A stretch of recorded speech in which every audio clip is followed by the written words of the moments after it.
Assalamualaikum warahmatullahi wabarakatuh. Perkenalkan, nama saya Naura Yaitu Aulia dari jurusan Biologi Fakultas MIPA. Saya berasal dari kelompok 57 UX. Di video ini izinkan saya menjelaskan tentang dampak penyalahgunaan penggunaan AI di bidang pendidikan. Sebelumnya, apa sih AI itu?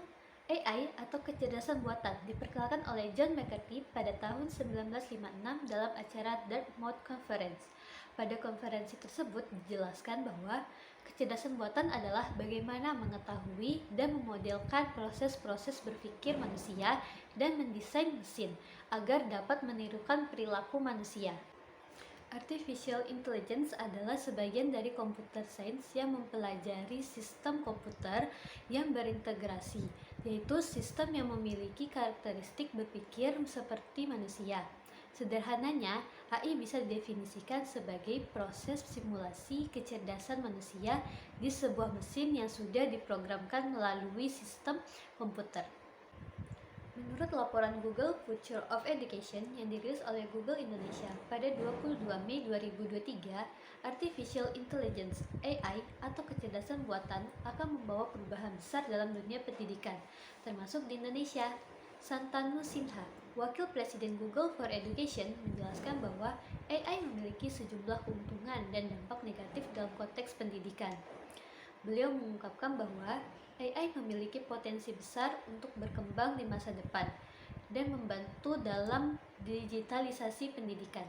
Nah, sekarang apa saja sih dampak positif dari penggunaan AI di bidang pendidikan? Yang pertama, personalisasi. AI bisa menyesuaikan materi pembelajaran dengan kemampuan, cara belajar, dan pengalaman belajar setiap murid.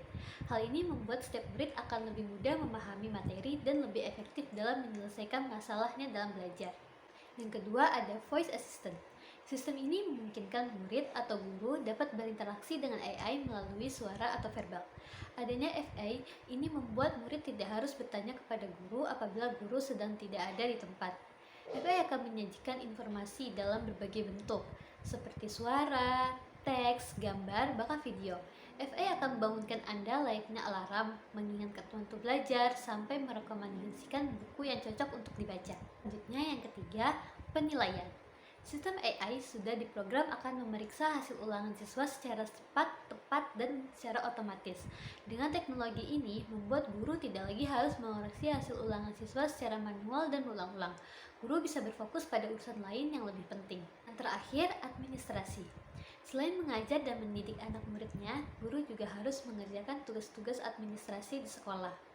Tetapi dengan adanya sistem AI bisa membantu proses budgeting sekolah, pengelolaan informasi penerimaan murid baru, sistem presensi guru, serta manajemen fasilitas pendidikan dengan lebih praktis dan otomatis.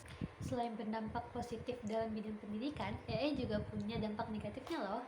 Dampak negatif dari penggunaan AI di bidang pendidikan: membuat guru dan murid menjadi lebih malas, menghilangkan pekerjaan manusia, tidak memiliki common sense, hanya bekerja sesuai instruksi, risiko tinggi dibobol dan pasti akan rusak. AI juga masih kalah untuk pemrosesan informasi yang bersifat vertikal dan membutuhkan sense yang kompleks. Selanjutnya, apa sih penyebab dari penyalahgunaan AI di bidang pendidikan dan bagaimana cara kita agar terhindar dari hal tersebut? Salah satu produk kecerdasan buatan atau AI yang populer di kalangan akademisi adalah ChatGPT, chatbot yang dikembangkan oleh OpenAI. Teknologi ini mampu menjawab pertanyaan yang diajukan dengan cepat dan membuat konten dari data-data yang dihimpunnya.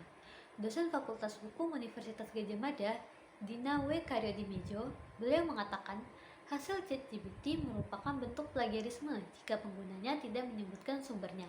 Selain itu, menyalin karya orang lain tanpa memberikan keterangan sumber berdampak negatif terhadap proses pembelajaran.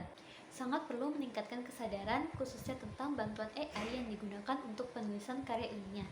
Tujuan utamanya adalah tetap menjunjung etika dan menghindari plagiarisme, ujar beliau dalam webinar penulisan ilmiah dalam pusara Artificial Intelligence.